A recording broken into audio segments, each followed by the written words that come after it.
Welcome to Casual Friday. Hi, I'm Roxanne Richardson, and this is my weekly Casual Friday podcast. In this week's podcast, I have tidbits, I have progress on my Tour de Fleece spinning, and I have a special guest who joined me in my studio to share some incredible knitted items made in the 19th century by her great-grandmother. So let's get started. This tidbit showed up in the Historic Knitting Ravelry group. It's an episode of History Extra podcast that's produced by BBC Magazine, I believe. And this podcast episode came out earlier this week. It's an interview with Jane Malcolm-Davies, who together with Nina Michaela wrote the book, The Typical Tudor. They've written a couple of other books about the Tudor era as well. This is the book that I used to knit a stocking from the Tudor period as part of my long-term project to understand the evolution of hand-knit socks and stockings. So Jane has written other books such as The Tudor Tailor and The Tudor Child. She has a really strong interest in knitting because although it's a very recent textile craft, there isn't a whole lot of academic research available on the topic. In the podcast, she talks about what got her into historic clothing reproduction and the challenges that those reproductions can present. For example, the fabrics that are available to us today are not the same as what was available in the past. And with knitting, the sheep that existed in the 16th century are not the same as the sheep that we have today. So reproducing the exact same fabric and getting the exact same result isn't always possible. The podcast is about a half hour in length, but I could have listened to her talk about this topic for hours, which is just so interesting. I'll leave links in the show note to that podcast episode, as well as links to her Etsy shop where she sells her books like the Typical Tudor and the Tudor Tailor. This tidbit came to me from Lisa via a Ravelry direct message. It's a Bloomberg article about sheep farming and solar panels. So a lot of shepherds struggle to offset the cost of shearing their sheep with the price that they can get for their wool. Solar farms need to keep the vegetation that's surrounding the solar panels cut down. And so one solution to the economic issue that shepherds face is allowing solar panels to be installed on their land and then having the sheep graze around the panels. So sheep are small enough to do the job without causing any destruction to the panels. Like cows are too big, and goats, I don't even want to think about what a herd of goats would do to a solar panel farm bouncing around from panel to panel. I'll leave a link down in the show notes to that article. I often talk about the Minnesota Knitters Guild. I'm a member of the Guild and I like to participate in the various activities and see the monthly programs and volunteer whenever there's a booth somewhere where they need a Guild volunteer. And a lot of people don't really know what the purpose of a Guild is, or they may not have one in their area. So guilds really, they have two main purposes typically. One is service knitting, so knitting for different charitable causes. And the other is education. And so one way that they provide that education is through their monthly programs. They'll have a speaker who's talking about something of interest to all levels of knitter. They might have classes, or they might have a retreat or something where people have an opportunity to learn something new. Our guild, the Minnesota Knitters Guild, hosts an annual event every year called Yarnover. Now, it used to be at the end of April, but starting this year, it's going to be in September. Yarnover takes place over an entire weekend. It's held in a local hotel, so people who are from out of town will book a hotel there. And some people who are even in town will book the hotel, so they don't have to be driving back and forth to the hotel every morning for the events. So it starts on Friday night. There's a pizza basically a pizza party, and it's a time where people can sit around and chat and knit with each other. And then there will also be an opportunity to visit one of several different sort of desks or rooms where you can learn something new. So there's going to be spinning demonstration, machine knitting demonstration. There's going to be a yoga for knitters 20-minute class, a series of those. I'm going to be at one of the tables. It's like Ask a Master Knitter. Like if people have questions about something, I can answer those. There's a place where you can make a beaded stitch marker. All those kinds of things are on Friday. So it's really focused on being social. And then Saturday is when there's a marketplace that's got, at this point, there are 45 vendors. There may be more by the time of Yarnover, selling yarn or hand-spun yarn or all kinds of different things that are of interest to knitters. And then we also have classes. So there are half-day classes. You could take a morning class, you could take an afternoon class, you could take an all-day class. And we get teachers in from, nationally known teachers come in from all over the place to teach those classes. So some of those classes are already closed, but there are quite a few that still have openings in them. And then on Sunday is when we shift our monthly guild program to that Sunday. And historically we did that because often it was the only time people outside of the metro area got to go to a monthly meeting. Nowadays we do our programs by Zoom, so it doesn't matter where you live. You could live in another country, certainly another state, and come to our monthly programs.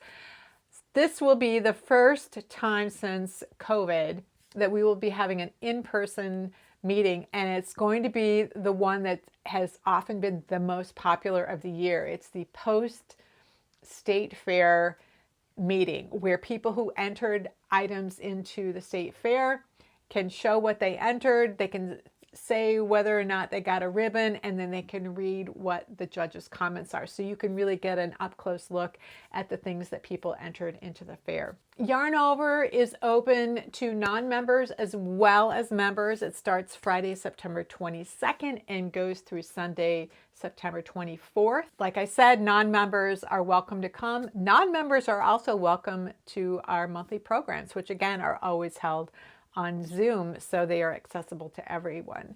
So I will leave information if you live in the region and you are interested in coming to Yarnover, taking classes, going to the marketplace, whatever. It's really an affordable sort of conference, especially when you compare it to some of those big name ones that are going on throughout the year. Ours is really kind of a bargain compared to that. So I'll leave information down in the show notes. About a month ago, I was at our local Worldwide Knit in Public Day event when I overheard the woman sitting across from me mention something about her great-grandmother's stockings and how often they'd been darned. And as I listened to her talk about these stockings, I realized that she was in possession of them. And so I asked her if she would be willing to send me some photographs of them, because I am really interested in how socks and stockings of the past were made, particularly stockings that were meant for ordinary people, not aristocrats. So she agreed to send me some photos, and when I looked at them, I really got pulled in, and I took things a step further and asked if she would be willing to share those stockings with my YouTube audience. And again, she said yes. So what you'll see next is a bit of our conversation as we explored these stockings, which were knit sometime around 1890, but probably a little bit before that. So this is Christine Calderall, and she has brought to my studio today some really interesting things that she inherited that were knit by her great-grandmother. Tell me again what her name was. My great-grandmother was Christiana Gettenbolt. She was born in Germany in 1860 and immigrated sometime in the late 1880s to Maryland, to Skaggsville, Maryland, which is halfway between Baltimore and DC, Silver Spring area. In fact, they were in a farmhouse that was on Route 29. And when I moved there at one point, that farmhouse was still standing. Oh, wow. She married in Skaggsville and had 5 children, 2 boys who passed away with their father in the early 1900s, and then 3 sisters. My grandmother, Catherine, was the middle sister. So Catherine was your grandmother. Correct. And Catherine had just one child, your mother. My mother, Natalie. And then Catherine lived with your parents for a while? Correct. And so you think that's part of how you acquired some of this? Yes, that it came from her mother to my grandmother, Catherine, to my mother, Natalie, and then I am named after my grandmother, my great-grandmother, and then I'm the only girl, so I got the stockings. So we met at Worldwide Knit in Public Day. She was sitting across from me, and I was chatting with somebody, and I heard this, my great-grandmother's stockings, and they're darned and repaired. I'm like, what? Tell me about these. So I invited her to share these. And what was fascinating was you knew, we have some other textiles, like some chemises that she brought over from Germany, and you didn't even know you had these stockings. Until about a week before the Meet in Public Day. So we have been looking at these stockings up close before our conversation. And so what I want to do is set up an overhead camera, and then you guys can see all the little details in these stockings as well. So this is the first pair of stockings. And one of the really interesting things about them is this detail right here. Christine, is it Christine or Christina? Christiana. Christiana was her name. So she came over in 1890 because I saw the shipping, the manifest. Okay. I had not. October 1st, she arrived on the Rhine. Oh, 1990? Okay. Yeah. And her surname was Gettenbolt. And then she got married very soon because it was her fiance. So he had been here for a couple of years. Yes, okay. And then she came over. So her last name was Gettenbolt.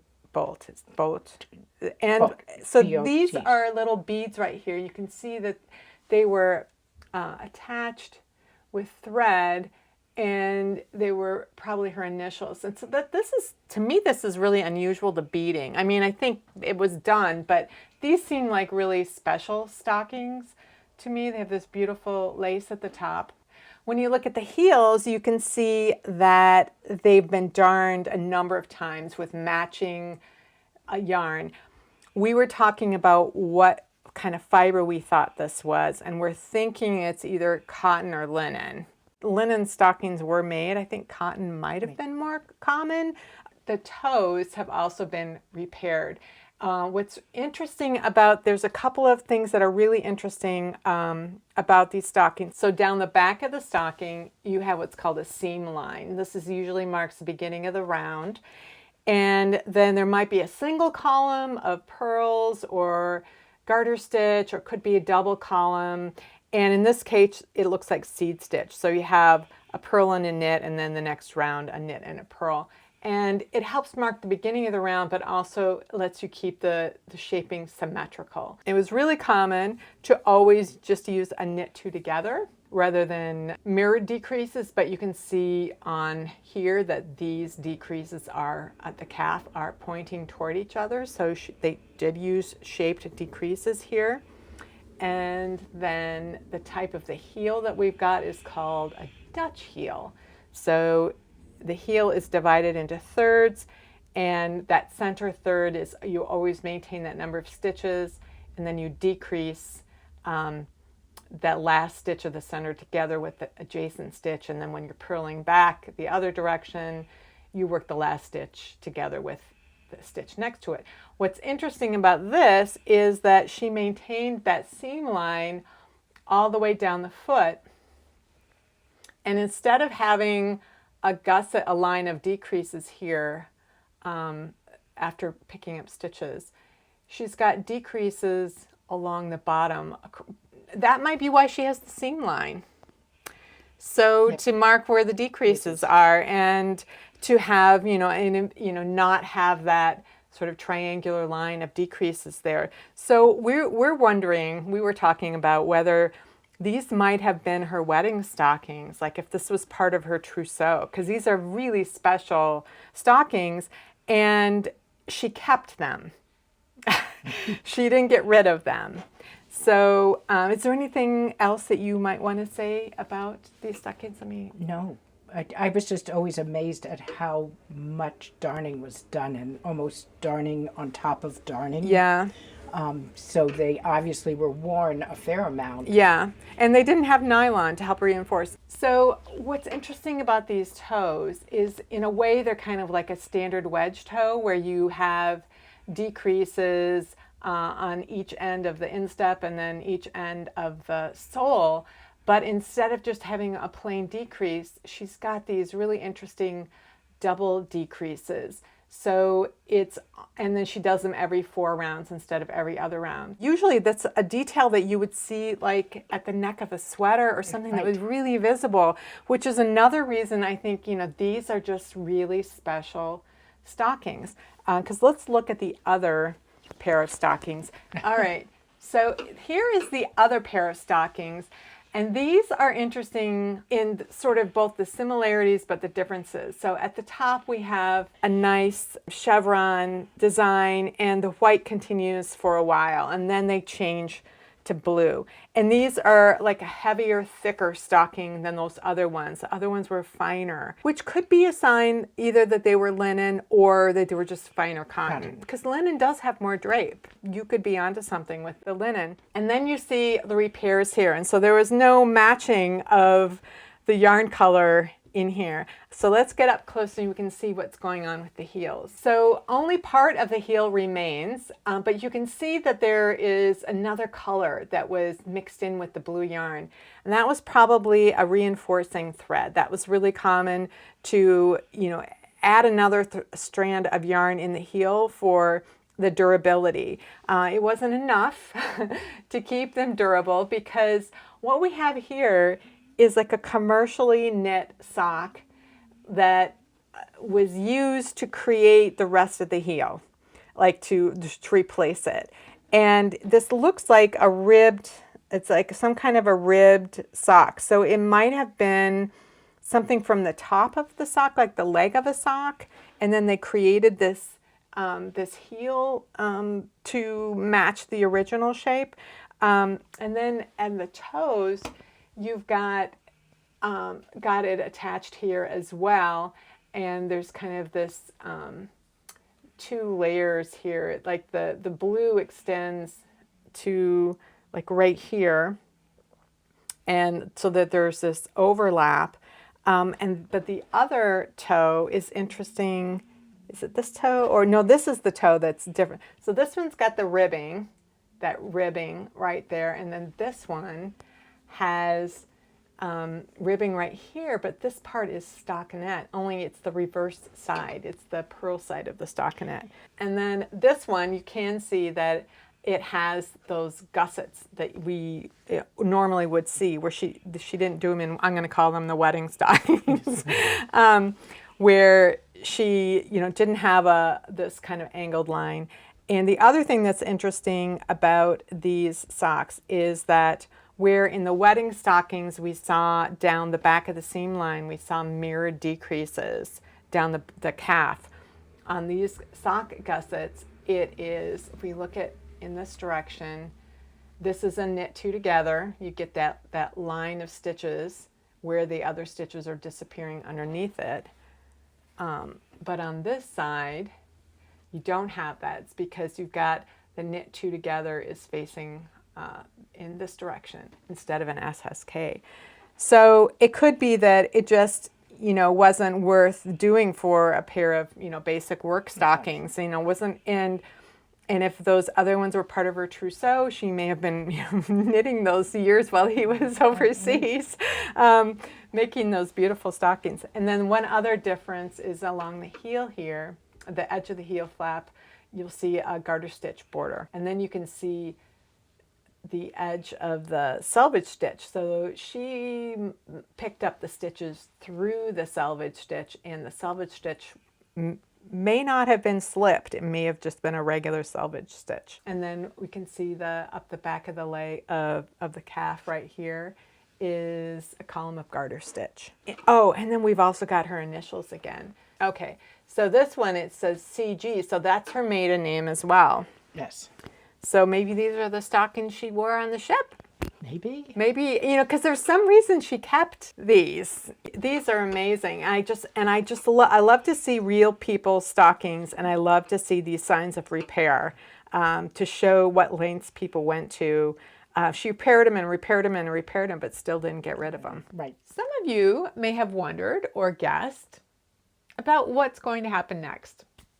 And that is, I'm planning to recreate Christiana's, I'm going to call them her wedding stockings. I don't know if they really were, but that's what I'm calling them. In addition to the interesting use of mirrored double decreases at the back of the leg, under the heel, and at the toes, there was one more interesting construction detail that we discovered, but that didn't make it into the recording. I'll put it on the screen now so that you can see what it is. And that was in how the picot hem at the top of the stocking was worked. I looked at the inside of the stocking to see whether she had sewn down the cast-on edge or if she had joined the hem by knitting each live stitch on the needle together with a stitch at the cast-on edge. And I was surprised to see it was neither one of those, that she had sewn down the hem through live stitches at the edge, and she used these elongated stitches to do that. I had never seen anything like that. I've never heard of using that as a technique, and I found that really intriguing. So in the past week, I've been swatching and charting the lace pattern as well as counting stitches and rows in the photograph. When Christine was here, we were counting stitches and we had our magnified readers on in order to do those because those are tiny stitches. So it's a lot easier to count stitches and rows from a photograph that's blown up than it is from something with stitches that are that tiny. Now the original stockings were knit at 48 stitches and 64 rounds over 4 inches or 10 centimeters. So that's 12 stitches and 16 rounds per inch, which is a tinier gauge than I am really wanting to deal with. So I won't be knitting my reproduction at that gauge, and I also won't be using a plant fiber.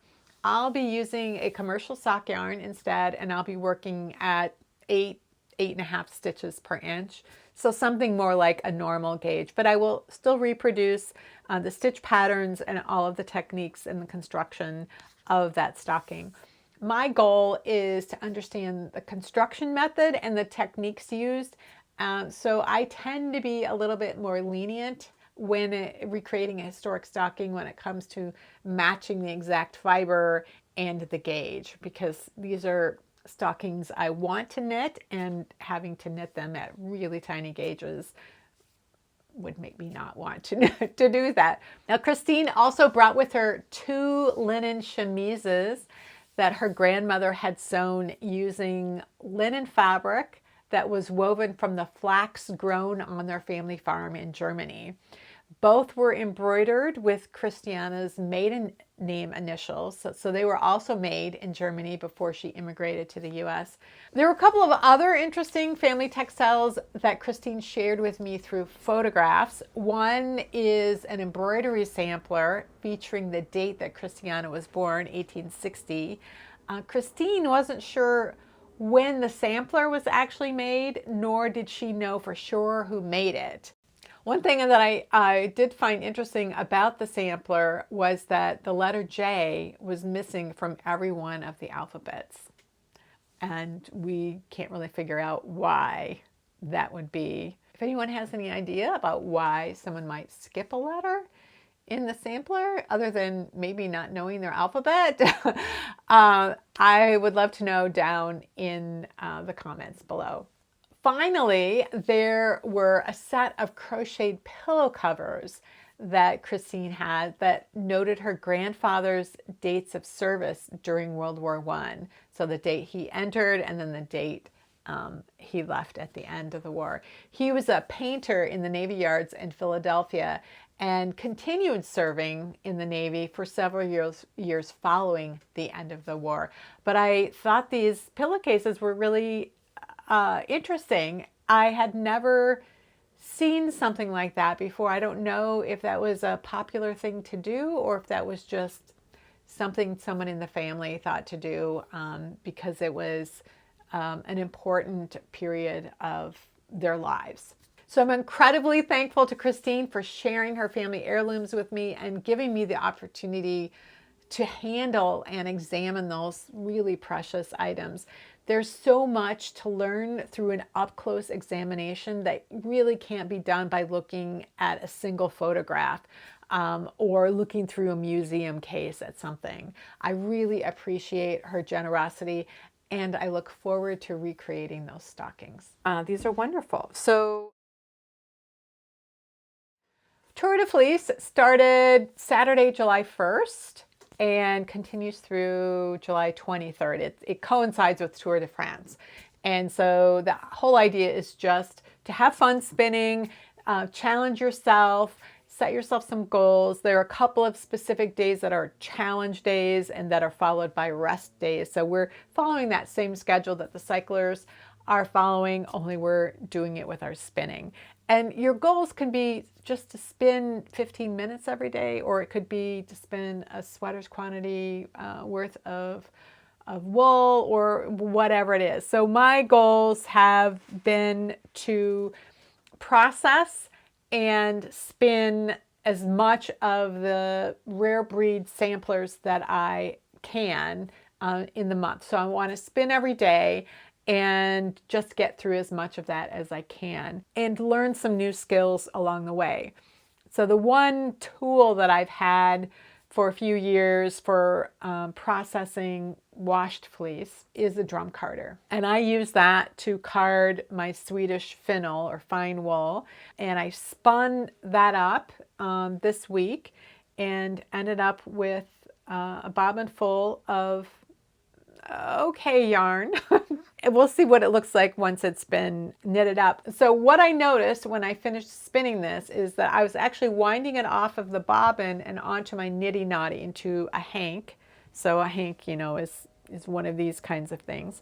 I was winding it up and I noticed three things. One was it was too loosely spun, and so I wanted to run it through the spinning wheel again to add more twist, which I did, and that's why it's on the bobbin again.